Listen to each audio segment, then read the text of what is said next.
In 1977, Philip K. Dick, the man whose works inspired The Matrix, spoke at a press conference where he proposed theories about us living in a simulation. He's talking about the Mandela effect, time changes, everything that's happening now, things that science is saying may actually exist. He was talking about in 1977, and they almost laughed him out of the fucking room. Check this shit out. We are living in a computer-programmed reality, and the only clue we have to it is when some variable is changed and some alteration in our reality occurs. This, too, might account for the sensation people get of having lived past lives. They may well have, but not in the past. Previous lives, rather, in the present, in perhaps an unending repeated and repeated present, like a great clock dial in which grand clock hands sweep out the same circumference forever, with all of us carried along unknowingly, yet dimly suspecting.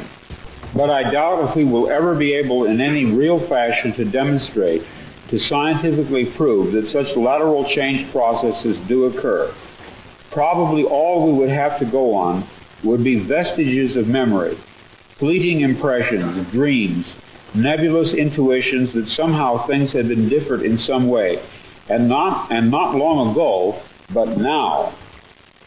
We might reflexively reach for a light switch in the bathroom only to discover that it always had been, in another place entirely. We might reach for the air vent in our car where there was no air vent, a reflex left over from a previous present, still active at a subcortical level. We might dream of people and places we had never seen as vividly as if we had seen them and actually known them. But we would not know what to make of this, assuming we took time to ponder it at all. One very pronounced impression would probably occur to us, to many of us, again and again, and always without explanation. The acute, absolute sensation that we had done once before, what we were just about to do now, that we, so to speak, lived in a particular moment or situation previously. But in what sense could it be called previously, since only the present, not the past, was evidently involved?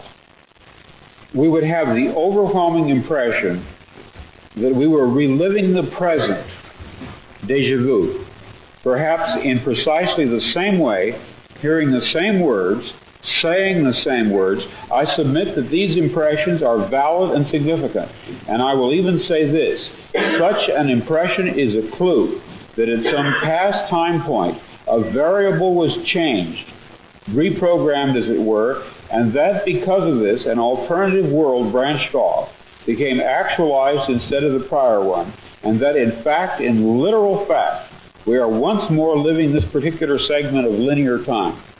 A breaching, a tinkering, a change had been made, but not in our present, had been made in our past.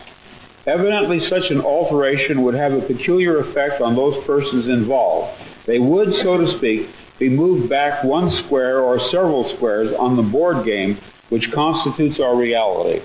Conceivably, this could happen any number of times, affecting any number of people, as alternative variables were reprogrammed. We would have to live out each reprogramming along the subsequent linear time axis. But to the programmer, to him, the results of the programming would be apparent at once. We are within time, and he is not.